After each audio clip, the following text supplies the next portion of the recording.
بسم الله الرحمن الرحيم. waxaan idin la wadaagaynaa warmurtiyeed ay soo saartay dawladda Puntland xubinta ka ah dawladda federaalka Soomaaliya. dawladda Puntland iyo shacabkeedu waxay muddo dheer hormuud ka ahaayeen sidii loo heli lahaa hanaanka dawladnimo oo ku dhisan wada tashi wax wada lahaansho iyo nidaam federaali ah oo heshiis lagu yahay sidoo kalena uu qeexay axdi qarameedkii shirweynihii Impegati ee Kenya sanadkii 2004 iyo shirarkii ay ka soo baxeen heshiisyadii Garowe 1 iyo Garowe 2 ee December 24 2011 iyo February 18 2012 ayna ku ansixiyeen magaalada Muqdisho ergadan 825 xubnood oo ka kooban qaybaha kala duwan ee bulshada Soomaaliyeed bishii August 2012 kaasi oo lagu meelmariyay dastuurka ku meelgaarka ah ee maanta heshiiska lagu wada yahay. sida uu dhigayo dastuurka ku meelgaarka ah qodobkiisa koowaad Soomaaliya waxay qaadatay nidaamka federaalka ah dimuqraadi ah kuna dhisan nidaamka xisbiyada badan mana jiri karo daraf keligii wax ka bedeli kara arintaasi. dawladda Puntland waxay marar badan ka hadashay baahida loo qabo dhameystirka dastuurka ku meelgaarka ah si taasi loo gaarana in ay muhiim tahay in marka hore heshiis siyaasi ah laga gaaro qodobada hortiminta u leh dhameystirka dawladiska dalka ee ku xusan qodobada 50aad 51aad 52aad 53aad 54aad iyo qodobka 9aad ee dastuurka ku meelgaarka ah oo ay ka mid yihiin qaybsiga iyo kala xadaynta awoodaha dawliga ah hanaanka cadaaladda iyo qaybsiga khayraadka dalka.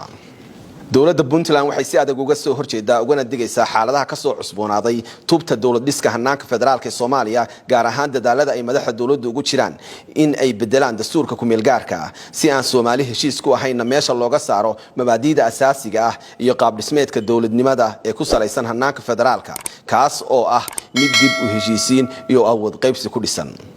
waxa wax lala yaabo ah in bedelka dastuurka ee aan sharci darrada ah loo adeegsado heshiiskii madasha wada tashiga qaran ee NCC iyadoo la wada ogsoon yahay in Puntland aysan qayb ka ahayn.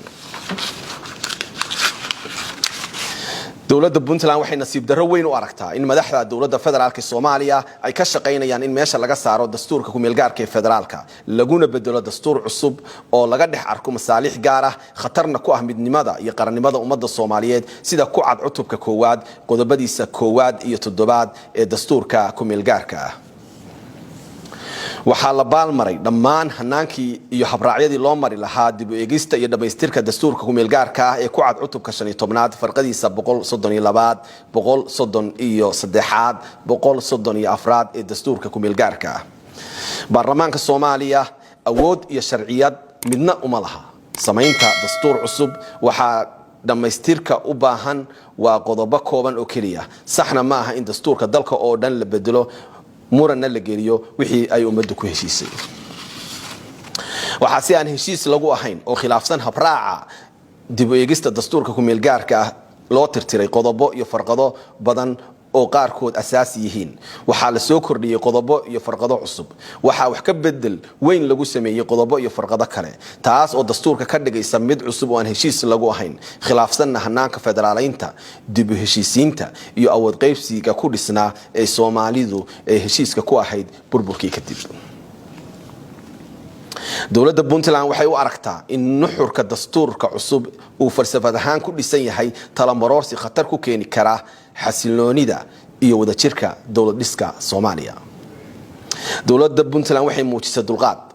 waxay dhigtay gogol wada hadal waxa diiday inuu yimaado oo iska indhatiray madaxweynaha Soomaaliya oo laalay gogoshii wada hadalka ee ay soo aqbaleen madaxweynayaashii hore ra'iisul wasaarayaashii hore iyo siyaasiyiinta Soomaaliyeed. dawladda Puntland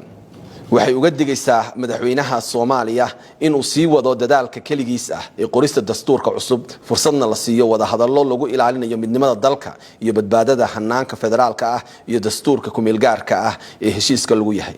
dawladda Puntland waxay u cadeynaysaa madaxweynaha Soomaaliya guddoonka iyo xildhibaanada labada aqal ee baarlamaanka federaalka Soomaaliya madaxweynayaasha dawladaha xubnaha ka ah dawladda federaalka ee Soomaaliya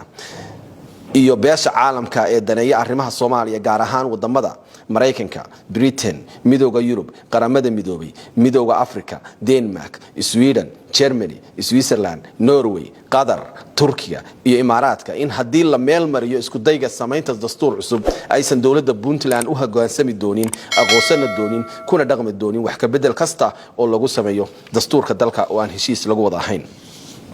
dawladda Puntland waxay u mahad celinaysaa dadka Soomaaliyeed beesha caalamka iyo cid kasta